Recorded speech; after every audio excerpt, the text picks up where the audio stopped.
Hola Diablada, ¿cómo andan? ¿Cómo están? Bienvenidos, bienvenidas a Independiente No Duerme. Hoy para analizar lo que fue la victoria de Independiente ante Gimnasia, un triunfo que le da mucho aire a Independiente en la lucha por la permanencia. El segundo triunfo en el segundo partido de Carlos Tevez como entrenador de Independiente, algo que por ahí era impensado hace unos partidos, pero que evidentemente le cambió la cara al equipo. La llegada de Carlos Tevez en cuanto a actitud, en cuanto a funcionamiento también fue muy provechosa para este Independiente que ganó dos triunfos consecutivos en dos partidos clave, uno contra Vélez, otro contra Gimnasia, y ahora se le viene nada más y nada menos que Huracán, otro rival directo. Hay que decir que Independiente ganó bien en el Bosque, una cancha que le era bastante complicada, desde hace 12 años que Independiente no podía ganar allí, y más allá del triunfo y del buen funcionamiento de Independiente, quiero remarcar que se hizo un buen primer tiempo con figuras bastante destacadas, como nuevamente la de Matías Jiménez, que volvió a convertir un golazo, la gran presencia de Isla, que ya convirtió su primer gol en Independiente, una jugada que fue de lado a lado y que nace de un lateral.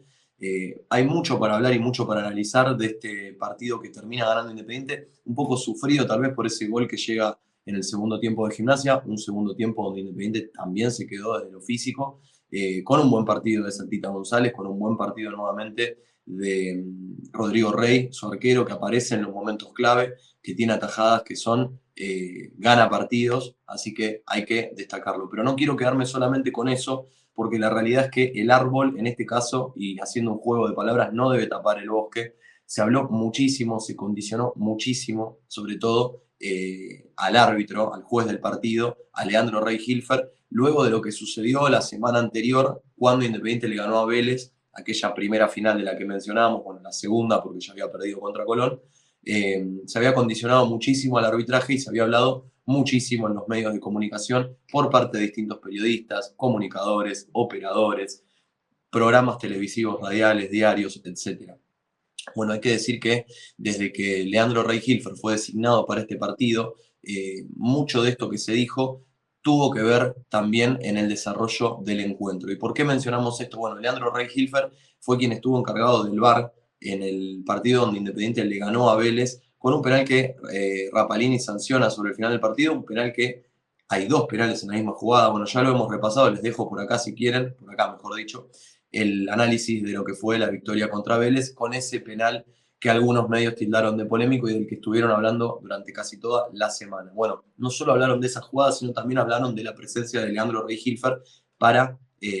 dirigir este partido como árbitro principal, el partido entre Independiente y Gimnasia. Y la realidad es que evidentemente cumplieron con su cometido aquellos periodistas, medios de comunicación, operadores, lo que fuese, porque el arbitraje del partido entre Independiente y Gimnasia realmente perjudicó al equipo de Carlos Tevez. Y hay jugadas clave, hay algunas que son muy puntuales, pero hay jugadas hasta chiquititas donde se ve que evidentemente había algo que no querían sancionar a favor de Independiente. Vamos a repasar la mayoría de esas jugadas polémicas para sacarnos las dudas. Es verdad, hubo jugadas a favor de Independiente y hubo alguna jugada también en la que podrían haber expulsado a algún jugador de Independiente, pero vamos a analizarlas bien para sacarnos todas las dudas y decir realmente si a Independiente, como dicen estos operadores, lo ayudan en todo este año o lo perjudican realmente, porque hay muchos más partidos en los que Independiente ha sido perjudicado por los árbitros que los partidos donde algún fallo arbitral lo termina beneficiando. Algo que sucede con todos los equipos del fútbol argentino, no solo con Independiente, pero pareciera que la vara es únicamente para apuntarle al equipo de Carlos Tevez. La jugada más polémica del partido, si se quiere, la que más tela dejó para cortar, fue este doble barra triple penal de Morales a Canelo. Hay una mano en la misma jugada y un pisotón. También alguno hablaba de una patada a Canelo dentro del área, a metros de Leandro Rey Hilfer, el árbitro principal del partido. Y lo más polémico aquí es que Pablo Dóvalo, el encargado del VAR, no lo llama para chequear o para que se acerque a chequear la jugada. ¿Por qué trae polémica esto más allá de la jugada? Bueno, hay que mencionar que Pablo Dóvalo fue también el árbitro principal del partido entre Independiente y Colón, primera fecha de la Copa de la Liga. Ustedes recordarán, se resolvió con una jugada en la que Espíndola terminó marcando el único gol del partido, donde parecía haber una infracción sobre Felipe Aguilar, el defensor central de Independiente, en la misma jugada y a segundos de la definición que terminaría poniéndole cifras definitivas al partido. Bueno, esa jugada ni siquiera se revisó. Luego los hinchas de Independiente nos encargamos de mencionarla para que no pase por alto, porque dentro de todo lo que se dice de que a Independiente lo beneficien, bueno, una jugada muy evidente en la que ni siquiera se revisó si hubo o no una posible infracción, en este caso, contra el jugador de Independiente. Bueno, Pablo Dóvalo fue el árbitro de ese partido, fue también el encargado del VAR en este partido, hay que mencionarlo, y no lo llamó a Leandro Rey-Hilfer para que revise esta acción que tanta polémica trajo. ¿Hay penal? ¿No hay penal? Bueno, para mí hay dos penales en esta jugada de la mano, que por lo menos la podría haber revisado para ver el tema de las intenciones, más allá de que ahora ya no se juzgan, pero evidentemente la pelota pega ahí, y el pisotón a Canelo es claro dentro del área, hasta podríamos decir es 10 veces más penal que el penal que cobraron la semana pasada en la cancha de Independiente, que también fue penal, no estoy diciendo que no. Hubo dos penales en esa jugada también, el segundo mucho más claro que la infracción a Cauterucho, que también fue penal, hay una cámara de TNT que lo prueba. Esa fue la jugada tal vez que más tela dejó para cortar y de la que todos los jugadores de Independiente fueron a reclamarle al árbitro después del partido. Escuché por ahí que nadie de Independiente se quejó por esta acción y la realidad es que sí, todos los jugadores de Independiente, incluido el capitán de Independiente, Iván Marcone, que es el encargado de hablar con el árbitro, fueron a reclamarle a Rey Hilfer después de que terminó la primera mitad, unos minutitos después de que se dé la acción, justamente por ni siquiera acercarse a revisarla. Minutos antes de esta acción hubo otra jugada muy pero muy polémica que dejó mucha tela para cortar también, que fue el planchazo de Pablo de Blasis a Damián Pérez, básicamente en la mitad del primer tiempo y en una jugada, no quiero decir aislada, pero donde se desarrollaba la acción por la banda de Damián Pérez. Bueno, Pablo de Blasis se tira con los pies para adelante, le pega un planchazo y lo polémico aquí es que no solo no lo amonestaron ni expulsaron por esta acción, sino que ni siquiera cobró infracción. Leandro Rey-Hilfer dio lateral, en este caso para Gimnasia. Obviamente Damián Pérez quedó tirado. Carlos Tevez, el cuerpo técnico independiente, se quejaron, pero nada de esto tuvo sentido porque para el árbitro no hubo ni siquiera infracción. Apenas unos minutitos después de esta jugada con Damián Pérez y Pablo de Blasis como protagonistas, hay otra acción que en este caso sucede dentro del área de Independiente, que es un piletazo de Benjamín Domínguez que se tira dentro del área de Independiente después de intentar disputar la pelota con Mauricio Isla y con Damián Pérez. Bueno, simulando que Damián Pérez le comete infracción, se tira de cabeza adentro del área tratando de simular un penal y obviamente Rey-Hilfer no compró, pero tampoco lo amonestó. Digo, cuando se intenta simular una infracción, en realidad cuando se simula una infracción, generalmente los árbitros amonestan a los jugadores, en este caso, y ya estamos hablando de una jugada polémica, pero a su vez el desenlace es chiquitito, quiero decirlo, por no haber sacado la amarilla, pero hay que mencionarlo también, no lo amonestó al jugador de Gimnasia.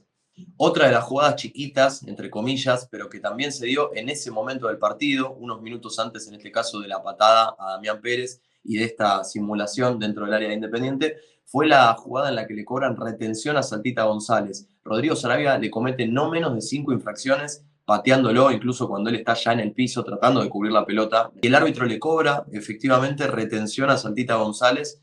una jugada que ustedes seguramente recordarán contra la línea de meta de Gimnasia del lado derecho de la cancha. Bueno, chiquitita si se quiere, pero falta para Independiente en cualquier idioma, en cualquier país del mundo, menos en el estadio de Gimnasia de La Plata. Otra chiquitita más, si quieren, esta va a ser la última tal vez que revisemos, en la jugada donde Mancuello hace una pared, ya estamos hablando del segundo tiempo, pared con Canelo y después define, la pelota pega en el palo, se va para la contra de Gimnasia. El árbitro, en línea en realidad, levanta la bandera cobrando offside de Mancuello, por las dudas, ¿no? Hay dos jugadas en las que primero Mancuello recibe, después toca para Canelo y va a buscar, y después las cámaras nos permiten analizar la posición de Mancuello. En ninguna de las dos hubo un offside, en ninguna parecía rara la posición de Mancuello, siempre estuvo detrás de la línea del último defensor de Gimnasia. Hay que tener en cuenta que levantó la bandera pidiendo offside o tratando de cobrar offside de Mancuello, que en este caso no fue. La jugada lógicamente no terminó en gol porque pegó en el palo y después vino un contragolpe de Gimnasia, pero también hay que mencionar esa jugada chiquitita. Y si bien estoy hablando de jugadas que perjudicaron o que ponen en tela de juicio la labor del arbitraje con y para con Independiente, hay que decir también que Leandro Rey-Hilfer pudo haber expulsado a Damián Pérez en una de las jugadas tal vez polémicas que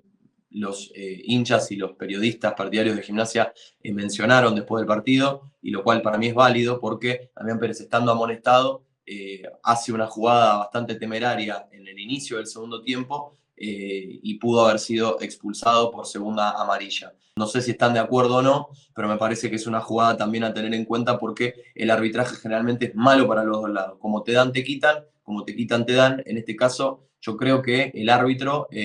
lo perdonó, a Damián Pérez lo podría haber expulsado en esa jugada, pero decidió evidentemente no hacerlo, hasta tal vez condicionado por todo lo que había hecho en el primer tiempo, que de las jugadas que mencionamos recién, ¿no? Pero bueno, vaya uno a saber. Lo cierto es que, más allá de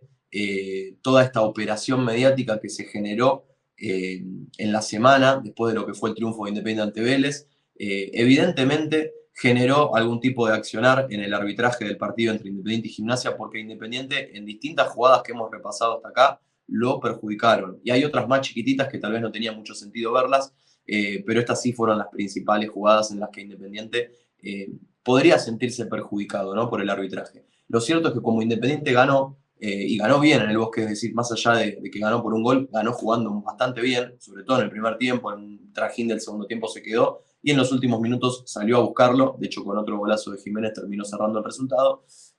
Poco se va a hablar de esta situación en la que a Independiente lo vuelven a perjudicar, como pasó en Tucumán, como pasó también contra Vélez, porque contra Vélez se habló muchísimo del penal de Cauterucho, el penal que cobra Rapalini contra Cauterucho, y no se habló nada del penal que no le dieron en el primer tiempo contra Damián Pérez, donde lo sujetan de la camiseta, por citar un caso, ¿no? Bueno, poco se habla de cuando Independiente lo perjudican. En este caso que Independiente ganó, no está mal mencionarlo para tener en cuenta que a Independiente nuevamente, como pasó con Atlético Tucumán, como pasó también con Huracán, el partido contra Huracán del torneo pasado, Independiente ganó, también hubo distintas situaciones que lo llevaron a pensar que podían llegar a perjudicarlo. Bueno, hay que tener mucho cuidado y mucho ojo, esto no se trata de llorar, sino de estar bastante atentos, bastante alertas, como siempre decimos en este canal, Independiente no duerme, así que hay que estar bien, bien, bien atentos a lo que vaya pasando partido a partido con Independiente, porque esta es una lucha que nos compete a todos. Amigos, amigas, si les gustó este video, como siempre les agradezco, nos pueden dejar un like, nos pueden dejar un comentario, se pueden suscribir a nuestro canal donde analizamos siempre todo lo que pasa en Independiente en materia deportiva, económica, institucional, política y demás. Hoy estamos